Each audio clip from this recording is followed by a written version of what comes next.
Om Swastiastu. Halo teman-teman semua, perkenalkan nama saya Imadi Aristiawan.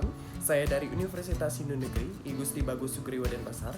Di sini sekarang saya akan menjelaskan sebuah materi yang berjudul kata berimbuhan. Teman-teman semua di sini pasti tidak asing lagi kan dengan kata berimbuhan.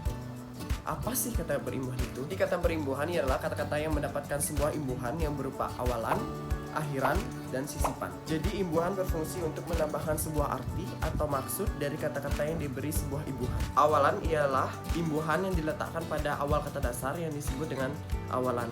Ada beberapa imbuhan awalan diantaranya. Pertama, ada imbuhan mo yang berfungsi untuk membentuk suatu kata kerja aktif pada kata dasarnya. Contohnya itu seperti dobrak, mendapat awalan me menjadi mendobrak. Yang kedua, ada ber. Imbuhan ber bisa berubah menjadi dua bentuk, yaitu bel dan be.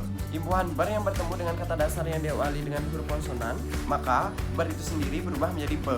Contohnya itu seperti kerja, mendapatkan awalan ber menjadi bekerja. Yang ketiga, ada di. Imbuhan di tidak memiliki perubahan bentuk dan berfungsi untuk membentuk makna pasif dari kata dasarnya. Contohnya itu seperti buang, mendapat awalan di menjadi dibuang. Yang keempat, ada ter. Imbuhan ter tidak memiliki perubahan khusus tetapi memiliki fungsi, diantaranya seperti pertama, sebagai petunjuk makna ketidaksengajaan. Contohnya seperti buang, mendapatkan awalan ter menjadi terbuang. Kedua, sebagai pembentuk kata sifat. Contohnya seperti baik, mendapatkan awalan ter menjadi terbaik. Yang ketiga, sebagai pembentuk kata pasif. Contohnya seperti injak, mendapatkan awalan ter menjadi terinjak. Selanjutnya ialah imbuhan pe. Contohnya seperti kerja, mendapatkan awalan pe menjadi pekerja. Terakhir ada imbuhan ke yang tidak memiliki perubahan tetapi memiliki fungsi sebagai petunjuk urutan. Contohnya seperti dua, mendapatkan awalan ke menjadi kedua. Oke, sekarang saya akan menjelaskan tentang sisipan. Sisipan ialah imbuhan yang diletakkan pada tengah-tengah kata dasar. Imbuhan ini diantaranya seperti el, dan er. Contohnya seperti gendang, mendapatkan sisipan er menjadi genderang. Tunjuk, mendapatkan sisipan el menjadi telunjuk. Dan terakhir, guruh mendapatkan sisipan menjadi gemuruh. Selanjutnya ada akhiran. Akhiran ialah imbuhan yang diletakkan pada akhir kata dasar. Contohnya seperti kan dan i.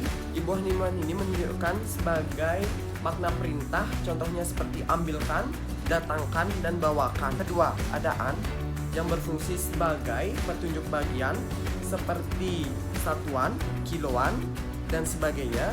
Adapun sebagai petunjuk alat seperti timbangan, angkutan, dan terakhir sebagai petunjuk tempat seperti lapangan, lautan, dan daratan. Selanjutnya, adapun imbuhan ini juga berfungsi sebagai pembentuk makna juga, seperti aku pun, mereka pun, kami pun, seperti itu. Dan selanjutnya adakah. Imbuhan ini juga berfungsi untuk menegaskan kata dasarnya, seperti mudahkah, benarkah, atau iyakah. Oke, dan materi yang terakhir ialah awalan dan akhiran.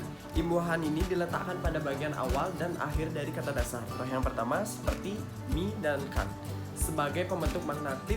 Contohnya seperti membanggakan, membangunkan. Kedua, ada pe dan a sebagai pembentuk kata benda. Contohnya sebagai pengampunan, pengasingan, dan sebagainya. Yang ketiga, ada se dan nya sebagai kata pengulangan.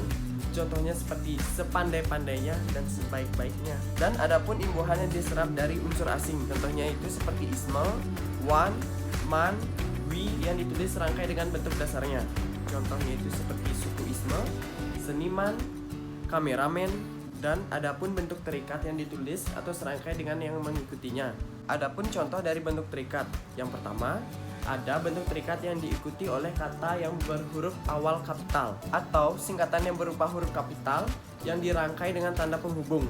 Contohnya itu seperti non-Indonesia, pan-Afrikanisme, pro-Barat. Kedua, ada bentuk maha yang diikuti kata turunan yang mengacu pada nama atau sifat Tuhan. Contohnya, marilah kita bersyukur kepada Tuhan yang maha pengasih dan penyayang. Terakhir, yang ketiga, ada bentuk maha yang diikuti oleh kata dasar yang mengacu kepada nama atau sifat Tuhan, kecuali kata esa yang ditulis serangkai. Contohnya itu seperti Tuhan yang Maha Kuasa menentukan arah hidup kita. Dan segitu saja materi yang dapat saya sampaikan, yaitu tentang kata berimbuhan. Apabila ada kesalahan kata atau kesalahan ucap, saya mohon maaf. Dan saya tutup dengan Paramasanti. Om Santi Santi Santi Om.